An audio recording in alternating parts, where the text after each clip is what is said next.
పంచభూతాలతో పెళ్లి. JS story world.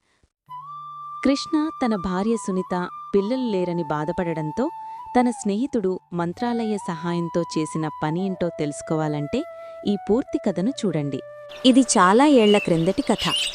అదొక అందమైన పల్లెటూరు. ఆ పల్లెలో కృష్ణ అతని భార్య సునీతతో నివసిస్తున్నాడు. వారికి ఆస్తి అంతస్తులు ఉన్నా ఒకే ఒక లోటుండేది. అదే పిల్లలు లేకపోవడం. దాంతో సునీత ఎప్పుడూ పూజలు చేస్తూ ఉండేది.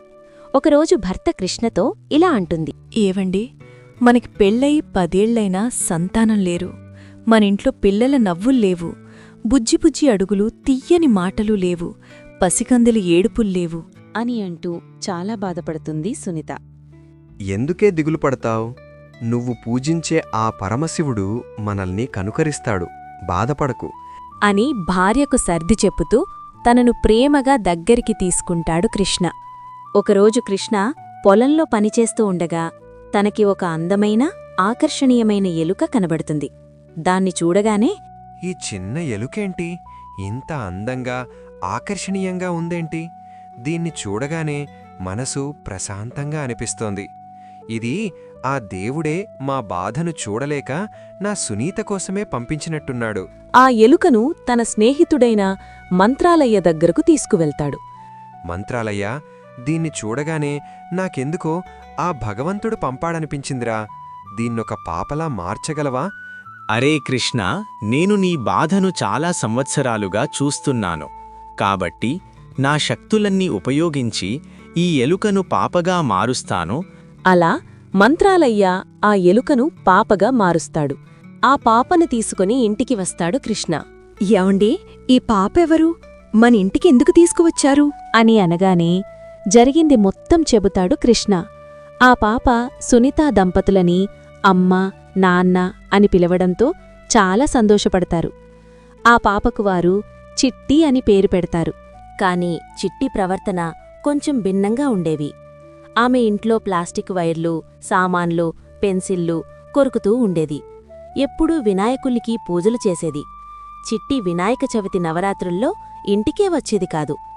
అలా చిట్టి పెరిగి పెద్దదయింది. పెళ్ళీడుకు వచ్చింది. కృష్ణ ఆమెకి ఈ ప్రపంచానికే రాజులైన సూర్యుడితో పెళ్లి చెయ్యాలని నిర్ణయించుకుంటాడు. అలా సూర్యుడు చిట్టిని చూడ్డానికి పెళ్లిచూపులకి వస్తాడు. నాన్నా, నాకీ సూర్యుడు వద్దు. ఎప్పుడూ కోపంతో వెలిగిపోతాడు. ఆ వేడికి నేను మాడి మసిపోతాను. ఆ మరుసటి రోజు చంద్రుడు పెళ్లిచూపులకి వస్తాడు. నాన్నా, చంద్రుడు రాత్రి మాత్రమే కనబడతాడు, పగలు కనబడడు. ఇలాంటివాడు నాకు వద్దు అని చెప్పడంతో మరుసటి రోజు వాయుదేవుడు పెళ్లిచూపులకి వస్తాడు. నాన్నా, అసలు కంటికి కనబడని వాడిని నేను పెళ్లి చేసుకోలేను నాన్నా. అలా ఎంతమంది గొప్పవారొచ్చినా చిట్టి ఏదో వంక పెడుతుండేది. దాంతో కృష్ణ సునీతలకి దిగులు పట్టుకుంది. ఒకరోజు కృష్ణ పొలం నుండి తిరిగి వస్తూ ఉండగా తనకొక పెద్ద ఎలుక కనబడి ఇలా అంటుంది. కృష్ణయ్య, నువ్వు ఎలుకను పాపగా మార్చావుగా? అది సాధారణమైన ఎలుక కాదు, దేవతా మూషికం. ఆమె శరీరం అమ్మాయి అయినా మనసు మాత్రం మూషికానిదే.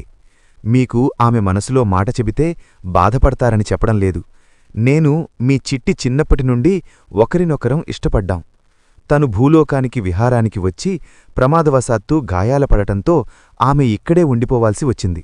మూషికరాజా, నువ్వు చెప్పే మాటలు నమ్మశక్యంగానే ఉన్నాయి.